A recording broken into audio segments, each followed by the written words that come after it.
નમસ્કાર દર્શક મિત્રો, હું સોનલ ત્રિવેદી. સંપૂર્ણ ન્યૂઝમાં આપનું સ્વાગત છે. જોઈએ આજના મુખ્ય સમાચાર. વડગામ તાલુકાના પાંચડા ગામે શંકાસ્પદ સ્વાઇન ફ્લૂના કેસને લઈને આરોગ્ય તંત્રમાં દોડધામ. વડગામ ખાતે સ્વાઇન ફ્લૂ અંતર્ગત આરોગ્યની બેઠક મળી. એલસીબી પોલીસે મોટસપ સંતોષવા ચોરીના રવાડે ચડેલ કિશોરને ઝડપ્યો. બારસોર પાસેથી ચોરીના 4 બાઇક કરાયા કબજે. બનાસકાંઠામાં મતદારોની જાગૃતિ માટે ચૂંટણી પંચ દ્વારા ઓનલાઈન સ્પર્ધાનું કરાયું આયોજન. ઓનલાઈન સ્પર્ધામાં ભારતનો કોઈ પણ નાગરિક લઈ શકશે ભાગ. ખોવાયેલ પશુને શોધવા નીકળેલા બોરુ ગામના યુવકને કાર ભરખી ગયો. પાભરના વડાના ગામે જીપની ટક્કરે બાઇક ચાલક પશુપાલકનું મોત. સંપૂર્ણ ન્યૂઝ આપણી આંગળીના ટેરવે. ઇન્ટરનેટ ઉપર સંપૂર્ણ ન્યૂઝ જોવા લોગિન કરો www.youtube.com/સંપૂર્ણ જોઈએ સમાચારો વિગતવાર.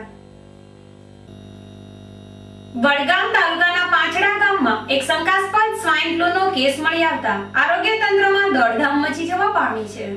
વડગામ તાલુકાના પાંચડા પીએચસીના medical officer doctor Brijeshbhai Prajapati અને ઇન્ચાર્જ સુપરવાઇઝર પ્રકાશભાઈ પરમાર પાસેથી જાણવા મળતી માહિતી અનુસાર તારીખ 5 ફેબ્રુઆરીના રોજ ગામના જ એક વૃદ્ધ પ્રાથમિક આરોગ્ય કેમ્પમાં સારવાર માટે આવ્યા હતા. તેમને ડોક્ટર દ્વારા તપાસ કરીને પાંચડા પ્રાથમિક આરોગ્ય કેન્દ્રમાં ઓક્સિજનની સગવડ ન હોવાના કારણે મેમદપુર સીએચસીમાં ગયા હતા. પરંતુ મેમદપુર સીએમસીમાં સ્ટાફનો અભાવ અને પૂરતા પ્રમાણમાં સાધનોની સુવિધા ન હોવાના કારણે એમ્બ્યુલન્સમાં ઓક્સિજન ચડાવીને પાલનપુર સિવિલ હોસ્પિટલમાં સારવાર માટે દાખલ કર્યા હતા. છતાં દર્દીને તકલીફમાં વધારો થતા સિવિલના સ્ટાફ દ્વારા આગળ વધુ સારવાર અર્થે લઈ જવામાં જણાવતા દર્દીના કુટુંબીજનો દ્વારા દર્દીને પાલનપુરની એક ખાનગી હોસ્પિટલમાં લઈ જઈને દાખલ કરીને તેને સારવાર અપાઈ હતી. આ ખાનગી દવાખાનામાં દર્દીની તકલીફમાં સુધારો ન જણાતા તેઓને રાત્રિના અમદાવાદ સિવિલમાં વધુ સારવાર અર્થે લઈ જવામાં આવ્યા હતા. જ્યાં તેમને ટ્રીટમેન્ટ આપીને તેમના રિપોર્ટ કરાવીને સારવાર આપતા હાલમાં તેઓની તબિયત સુધારા પર હોવાનું પાંચડા પીએચસીના સૂત્રોએ જણાવ્યું હતું. જ્યારે વડગામ પંથકમાં આ શંકાસ્પદ કેસ મળી આવતા તાલુકા આરોગ્ય અધિકારી ડોક્ટર વિક્રમ ગઢવી દ્વારા તમામ પ્રાથમિક આરોગ્ય કેન્દ્રોના આરોગ્ય સ્ટાફની તાકીદે મીટિંગ કરીને દરેક ગામમાં ટીમ દ્વારા સર્વેની કામગીરી હાથ ધરાઈ હોવાનું જણાવ્યું હતું. તેમજ પાંચડાના દર્દીનો રિપોર્ટ નેગેટિવ આવ્યો હોવાનું જણાવ્યું હતું. બનાસકાંઠામાં વનતંત્રની લાપરવાહીના કારણે વૃક્ષછેદનની પ્રવૃત્તિએ માજા મૂકી છે. ગ્રામીણ વિસ્તારોમાં લાકડા કિંગો કાળી કમાણી કરવા માટે લીલા વૃક્ષોનો ખાત્મો બોલાવી રહ્યા છે અને લાકડાઓનો કારોબાર કરીને વર્ષે દહાડે લાખો રૂપિયાની કમાણી રળી રહ્યા છે. જોકે વૃક્ષછેદનની પ્રવૃત્તિ પાલનપુર, ડીસા, ધાનેરા, લાખણી સહિત જિલ્લાભરમાં ધમધમી રહી છે. તેમ છતાં વનતંત્ર આંખ આડા કાન કરી રહ્યું છે, જેને લઈને જિલ્લામાં વૃક્ષોની સંખ્યામાં દિન પ્રતિદિન ઘટાડો નોંધાઈ રહ્યો છે. જોકે વૃક્ષછેદન પ્રવૃત્તિને અટકાવવામાં નહીં આવે તો આવનારા સમયમાં બનાસકાંઠા જિલ્લાને ઉજ્જળ બનતા વાર નહીં લાગે. ત્યારે અનેક રીતે લોકોને ઉપયોગી એવા લીલા વૃક્ષોને બચાવી લેવા વનતંત્રે નિંદ્રા ત્યજવાની જરૂર છે. કેમ કે બનાસકાંઠામાં વન અધિકારીઓ કુંભકરણ નિંદ્રામાં હોઈને હાલ વૃક્ષોની વહારે મામલતદારો આવ્યા છે. ડીસામાં મામલતદારે 2 દિવસ અગાઉ વનતંત્રની ફરજ નિભાવી બિનઅધિકૃત લીલા લાકડાની હેરાફેરી કરતા 2 ટ્રેક્ટરને ઝડપી પાડ્યા હતા. જે બાદ લાખણી મામલતદારે વધુ એક લીલા લાકડા ભરેલું ટ્રેક્ટર કબજે કર્યું છે. લાખણી તાલુકાના વાસણા વાતમ ગામ નજીકે લીલા લાકડા ભરીને ટ્રેક્ટર પસાર થતું હોય ચૂંટણીના કામે જતા લાખણી મામલતદાર બીએચ ઠાકોરે આ ટ્રેક્ટરને ઊભું રખાવીને તપાસ કરી હતી. જેમાં લાકડા વૃક્ષછેદન ના હોય આ ટ્રેક્ટરને જપ્ત કરવામાં આવ્યું હતું. તેમજ લીલા લાકડાની હેરાફેરી કરવા બદલ ટ્રેક્ટરના માલિક વિરુદ્ધ દંડનીય કાર્યવાહી હાથ ધરી છે. જો કે વર્તમાન સમયમાં ગ્લોબલ વોર્મિંગની સમસ્યા વકરી રહી છે, તે સમયે વૃક્ષોનું જતન એ જીવસૃષ્ટિ માટે અનિવાર્ય છે. ત્યારે બનાસકાંઠામાં વૃક્ષછેદન પ્રવૃત્તિએ માજા મૂકી રહી છે, ત્યારે વનતંત્રે ગંભીરતા દાખવીને પરોપકારી વૃક્ષોનું રક્ષણ કરવાની જરૂર છે. વાવ તાલુકાના ઢીમા ગામે ગુજરાત ખેત જમીન ટોચ મર્યાદા અધિનિયમ 1960ના નિયમ મુજબ ફાજલ જાહેર કરાયેલી 128.39 એકર જમીન ખેડૂતોને ફાળવવા નિર્ણય કરાયો છે. જેમાં એક ખેડૂત દીઠ 1 એકર જેટલી જમીનની ફાળવણી કરવામાં આવશે તેમ વાવ મામલતદાર કચેરીના સૂત્રોએ જણાવ્યું હતું. ઢીમા ગામે 128.39 એકર જેટલી ફાજલ જમીન આવેલી છે.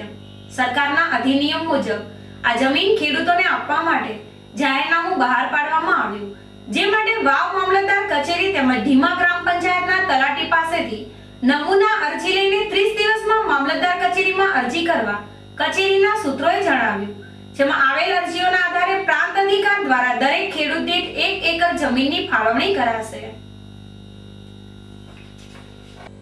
બનાસકાંઠા જિલ્લામાં વાહન ચોરીના બનાવોમાં સતત વધારો થઈ રહ્યો છે, ત્યારે વાહન ચોરીને અટકાવવા માટે જિલ્લા પોલીસ વડાની સૂચનાથી એલસીબી પોલીસ દ્વારા વાહન ચોરોને ઝડપી પાડવાની કાર્યવાહી હાથ ધરવામાં આવી છે, જેમાં મોત શોખ સંતોષવા ચોરીના રવાડે ચડેલ એક કિશોરને એલસીબીની ટીમે ચોરીના 4 બાઇક સાથે ઝડપી પાડ્યો છે. મૂળ થરાદ તાલુકાના ભારોલ ગામના વતની અને હાલ પાલનપુરની લાયન્સ હોસ્પિટલ પાછળ આવેલ મોહીનગરમાં રહેતા નાથાભાઈ રાજપૂતનો 17 વર્ષીય પુત્ર પોતાના મોત શોખ સંતોષવા ચોરીના રવાડે ચડ્યો હતો.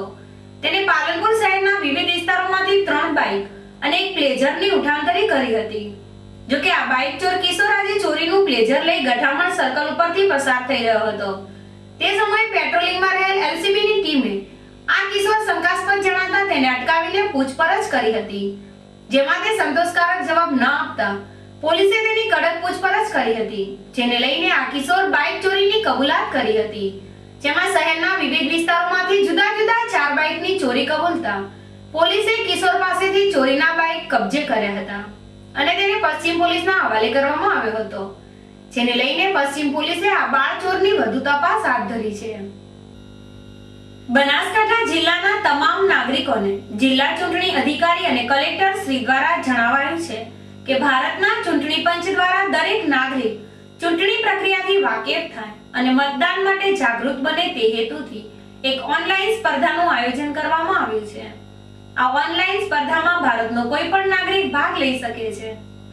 આ સ્પર્ધામાં ચૂંટણી પ્રક્રિયાને આવરી લઈ યુવા મતદારો, મહિલા મતદારોને ધ્યાનમાં લઈને તેને અનુલક્ષીને 60 સેકન્ડની એડ ફિલ્મ, ગીત અથવા સૂત્રો, કાર્ટૂન, પોસ્ટર, સ્ટ્રીટ પ્લે વગેરે કોઈ પણ કૃતિ રજૂ કરી શકાશે.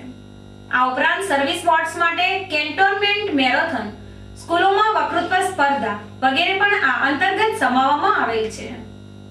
આ સ્પર્ધાનું દર મહિનાની ચોક્કસ તારીખે આયોજન ભારતના ચૂંટણી પંચ તરફથી કરવામાં આવશે. આ કૃતિઓ માત્ર ચૂંટણી પંચ નવી દિલ્હીના પોર્ટલ મારફત મુખ્ય નિર્વાચન અધિકારી શ્રી ગુજરાત રાજ્ય ગાંધીનગરને સીધા મોકલી આપવાની રહેશે. મુખ્ય નિર્વાચન આયોગ દ્વારા તમામ કૃતિઓ પૈકી શ્રેષ્ઠ 2 કૃતિઓની પસંદગી કરી ચૂંટણી પંચ નવી દિલ્હીને મોકલશે, જે પૈકી રાષ્ટ્રીય કક્ષાએ શ્રેષ્ઠ કૃતિઓની પસંદગી ભારતનું ચૂંટણી પંચ કરશે અને વિજેતા જાહેર કરીને પસંદ થયેલ કૃતિઓ ભારતના ચૂંટણી પંચની તથા મુખ્ય નિર્વાચન આયોગની વેબસાઇટ ઉપર પ્રદર્શિત કરવામાં આવશે તથા ડેટા બેંક તૈયાર કરીને રાજ્ય જિલ્લાના કાર્યક્રમોમાં પ્રદર્શિત કરવામાં આવશે. શિયાળાની વિદાય અને ઉનાળાના પ્રારંભે હાલ વસંત ઋતુ 16 કલાએ ખીલી ઉઠી છે. નવી આશાઓ અને ઉમંગની આ ઋતુને લઈને હાલ બનાસકાંઠા જિલ્લામાં વનરાજી ખીલી ઉઠી છે, જેની મહેક લોકોમાં અનોખી ચેતના જગાવી રહી છે. માનવ જીવનમાં વસંત ઋતુ વિશેષ મહત્વ ધરાવે છે. લોકો વસંત પંચમીને શુભાદીને પોતાના ધંધા રોજગાર અને શુભાક્યા કામો ના શ્રી ગણેશ કરે છે. વસંત ઋતુમાં વનરાજીને નવી કુપળો ફૂટે છે અને ફૂલોની ફોરમ ખીલી ઉઠે છે, જેને લઈને વનરાજી નવા રંગને લઈને એક દુલ્હનની જેમ સજી ઉઠે છે. હાલ વસંત ઋતુ ચાલતી હોય બનાસકાંઠાના વન્ય અને ડુંગરાળ વિસ્તારોની પ્રકૃતિ 16 કલાએ સજી ઉઠી હોય લોકો પ્રકૃતિના દર્શન માત્રથી મોહિત બની રહ્યા છે. આમ નવી આશા ઉમંગની વસંત ઋતુને લઈને હાલ બનાસની વનરાજી ખીલી ઉઠી હોય પ્રકૃતિ પ્રેમીઓ પ્રકૃતિને માણવા પર્વતીય વિસ્તારોને ખૂંદતા જોવા મળે છે.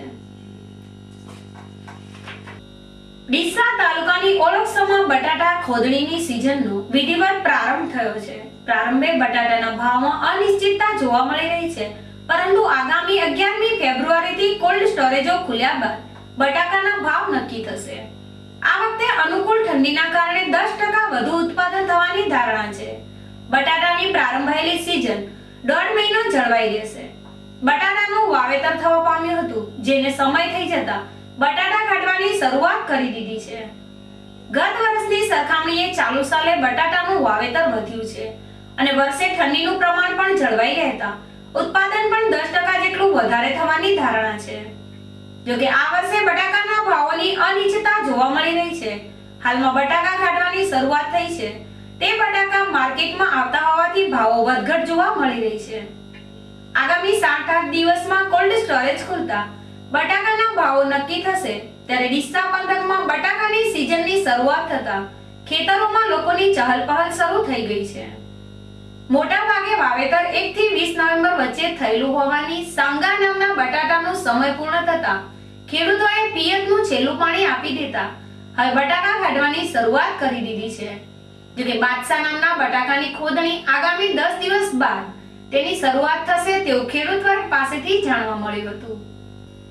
પાબર તાલુકાના વડાણા ગામ નજીક આજે સવારે ખોવાયેલા પશુને શોધવા નીકળેલ બોરુ ગામના એક યુવકનું માર્ગ અકસ્માતમાં મોત નીપજતા ગમગીની છવાઈ ગઈ છે. સોઈગામ તાલુકાના બોરુ ગામના 35 વર્ષીય પશુપાલક મફાજી મસાજી ઠાકોરની ભેંસ ખોવાઈ ગઈ હોય. આજે પશુપાલક મફાજી ઠાકોર બાઇક લઈને ખોવાયેલી તેમની ભેંસને શોધવા નીકળ્યા હતા. ત્યારે બાબર તાલુકાના વડાણા ગામ નજીક મફાજીના બાઇકને પૂર ઝડપે આવતી એક જીપે ટક્કર મારતા અકસ્માત સર્જ્યો હતો, જેમાં ગંભીર રીતે ઘાયલ થવાના કારણે બાઇક સવાર પશુપાલક મફાજી ઠાકોરનું ઘટના સ્થળે જ કરુણ મોત નીપજ્યું હતું.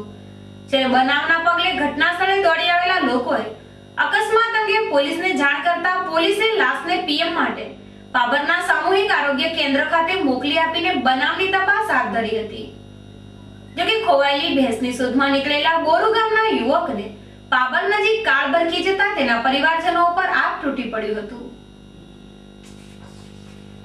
ફરી એક નજર આજના મુખ્ય સમાચાર ઉપર.